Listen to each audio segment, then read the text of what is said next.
আপনি দেখছেন news now, আমরা জানি কোনটা খবর।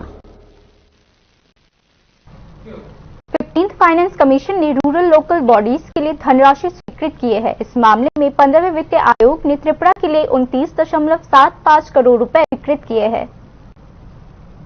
15वें वित्त आयोग ने वित्तीय वर्ष 2025-26 के लिए राज्य की रूरल लोकल बॉडीज के लिए धनराशि आवंटित की है। यह धनराशि 15वें वित्त आयोग द्वारा यूनाइटेड ग्रांट के रूप में जारी की गई है। 2023-24 के अनुदान के अंतर्गत यह राशि राज्य के एलिजिबल 606 ग्राम पंचायत, 35 ब्लॉक पंचायत, 8 जिला परिषद, 587 विलेज कम्युनिटी और 40 ब्लॉक एडवाइजरी कमेटी के लिए जारी की गई है। मिनिस्ट्री ऑफ पंचायत राज और मिनिस्ट्री ऑफ जल शक्ति के माध्यम से सरकार ग्रामीण स्थानीय निकायों या पंचायत राज इंस्टीट्यूशंस के लिए राज्यों को अनुदान की रिकमेंडेशन जारी करती है और धनराशि एक वित्तीय वर्ष में 2 किश्तों में जारी की जाती है। इस यूनाइटेड ग्रांट का उपयोग वेतन और अन्य संस्थागत खर्चों को छोड़कर विशेष आवश्यकताओं को पूरा करने के लिए किया जाता है। इस अनुदान का उपयोग स्वच्छता और बुनियादी सेवाओं जैसे domestic waste management and treatment, drinking water supply, rain water harvesting और वाटर रिसाइकलिंग के लिए किया जा सकता है।